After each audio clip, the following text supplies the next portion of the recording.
Assalamualaikum warahmatullahi wabarakatuh. Apa kabar semua? Semoga semua diberikan kesehatan dan rezeki yang banyak oleh Allah Subhanahu wa Ta'ala, dan dijadikan orang-orang yang beruntung di dunia dan bahagia di akhirat. Amin amin ya rabbal alamin. Kisah Abu Nawas memindahkan istana raja.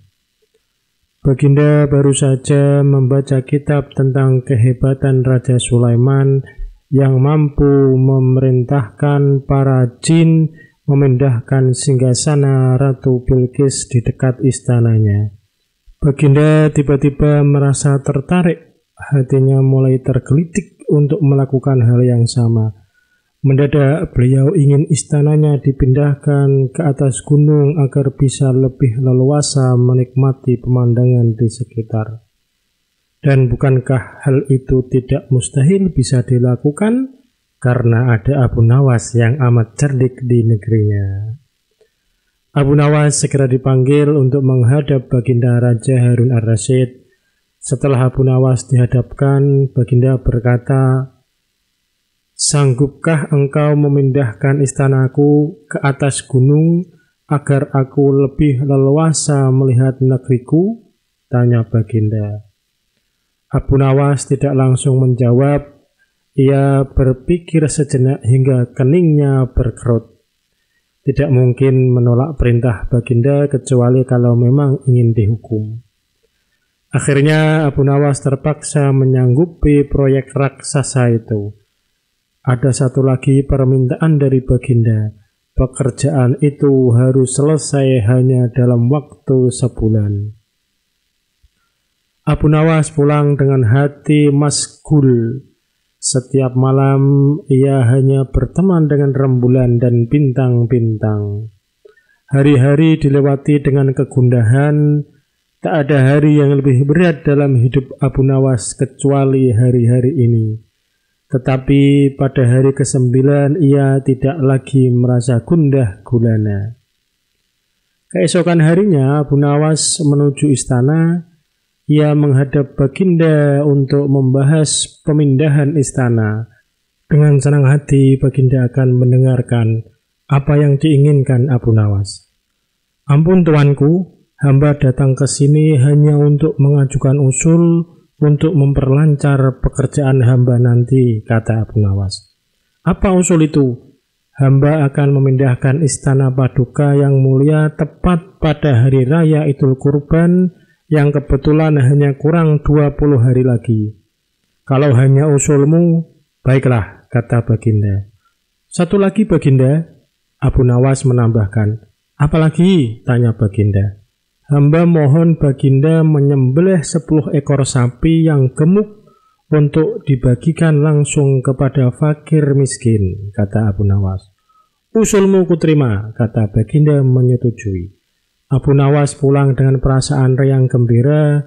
Kini tidak ada lagi yang perlu dikhawatirkan. Toh nanti bila waktunya sudah tiba, ia pasti akan dengan mudah memindahkan istana Baginda Raja.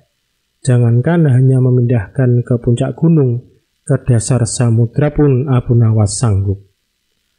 Desas-desus mulai tersebar ke seluruh pelosok negeri. Hampir semua orang harap-harap cemas. Tetapi sebagian besar rakyat merasa yakin atas kemampuan Abu Nawas. Karena selama ini Abu Nawas belum pernah gagal melaksanakan tugas-tugas aneh yang dibebankan di atas pundaknya. Namun ada beberapa orang yang meragukan keberhasilan Abu Nawas kali ini.